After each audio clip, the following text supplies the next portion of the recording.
Hey guys, welcome to my YouTube channel. ஒரு சிம்பிளான chicken gravy recipe வெறும் 15 நிமிஷத்தில் பேச்சுலர்ஸ் எல்லாரும் ஈஸியாக செய்கிற மாதிரியான ஒரு ரெசிபி இது. கண்டிப்பாக ட்ரை பண்ணி பாருங்கள், ரொம்ப நல்லாயிருக்கும். அப்போ ஒரு கடாயில் நல்லா எண்ணெய் ஊற்றி 2 ஸ்பூன் கடுகு போட்டுக்கோங்க. கடுகு நல்லா பொரிஞ்சதுக்கப்புறம் ஒரு கை நிறைய கருவேப்பிலையை எண்ணெயிலேயே போட்டுருங்க. அப்போ தான் அதோட டேஸ்ட் நல்லா வரும்.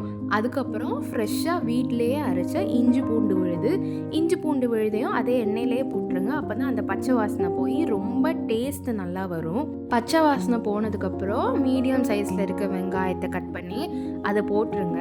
ஒரு சிம்பிளான டிப் சொல்கிறேன், வெங்காயத்துக்கூடயே நீங்கள் உப்பும் போட்டுருங்க. அப்போ தான் அந்த வெங்காயம் சீக்கிரம் வதங்கும். வெங்காயம் நல்லா வதங்கினதுக்கப்புறமா சின்ன சைஸ் தக்காளியாக இருந்தால் 2 போட்டுக்கோங்க. பெரிய சைஸ் தக்காளியாக இருந்தால் 1 போட்டு அதையும் நல்லா வதக்கி விட்டுருங்க. தக்காளி நல்லா மசிகிற அளவுக்கு வதங்கின அப்புறம் ஒரு கை நிறைய கொத்தமல்லி இலை போட்டுருங்க. அதுக்கப்புறம் வத்தல் பொடி, மஞ்சள் பொடி, மல்லிப்பொடி, கரம் மசாலா, இந்த 4 பவுடரு போட்டுட்டு அதையும் நல்லா வதக்கி விட்டுட்டு தேவையான அளவு தண்ணி ஊற்றிக்கோங்க. தேவையான அளவுனா ஒரு 1/2 டம்ளர் இல்லைன்னா ஒரு 1 டம்ளர், நீங்கள் எவ்வளோ சிக்கன் போடுறீங்களோ அதுக்கு ஏற்ற மாதிரி.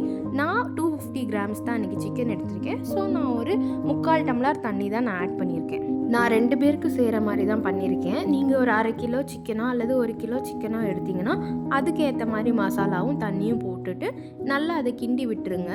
அதுக்கப்புறம் சிக்கன் மசாலா பவுடர், நான் இன்றைக்கி ஆச்சி சிக்கன் மசாலா பவுடர் தான் ஆட் பண்ணியிருக்கேன்.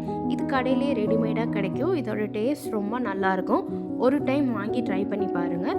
எவ்வளோ பவுடர் வேணுமோ அந்த அளவுக்கு நீங்கள் போட்டுக்கோங்க. போட்டுட்டு சிக்கனுக்கும் தேவையான அளவு உப்பு போட்டு நல்லா ஒரு கிண்டி விட்டு ஒரு லிட்டு வச்சு மூடி வச்சுருங்க. ஒரு 15 நிமிஷம் கழித்து அதை ஓப்பன் பண்ணி பார்த்தீங்கன்னா சிக்கன் எல்லாம் நல்லா வெந்து ஒரு நல்லா திக்கான கன்சிஸ்டன்சியில் வந்திருக்கும். உங்களுக்கு குழம்பு மாதிரி வேணும்னா இன்னும் கூட நீங்கள் எக்ஸ்ட்ரா தண்ணி ஆட் பண்ணிக்கோங்க. நான் இன்றைக்கி ஒரு செமி கிரேவி கன்சிஸ்டன்சியில் தான் பண்ணியிருக்கேன். 2 பேர் அளவு தான் பண்ணியிருக்கேன். நீங்கள் எக்ஸ்ட்ரா வேணும்னா எக்ஸ்ட்ரா தண்ணி ஆட் பண்ணிக்கோங்க. கடைசியாக எல்லாம் பண்ணி முடிச்சதுக்கப்புறம் ஒரு கை நிறைய கொத்தமல்லி இலை போட்டுக்கோங்க. கடைசியாக வெங்காயம் வேணும்னா சின்னதாக கட் பண்ணி மேலே போட்டு ஒரு மிக்ஸ் பண்ணி விட்டுருங்க. டேஸ்ட் ரொம்ப நல்லாயிருக்கும். இது ஒயிட் ரைஸ் கூடயோ இல்லை சப்பாத்தி இல்லை பரோட்டா கூட வச்சு சாப்பிட்ணுன்னா கூட நீங்கள் சாப்பிட்லாம். சமைக்கிறதுக்கு சோம்பேறியாக இருக்க நேரத்தில் இந்த மாதிரி சிம்பிள் ரெசிபிஸ் ட்ரை பண்ணி பாருங்கள், ரொம்பவே நல்லாயிருக்கும். இந்த வீடியோ பிடிச்சிருந்துச்சுன்னா லைக் பண்ணிவிட்டு நம்ம சேனலை சப்ஸ்கிரைப் பண்ணுங்கள். இன்னும் நிறைய குக்கிங் வீடியோஸ் உங்களுக்காக காத்திருக்கு. பாய்.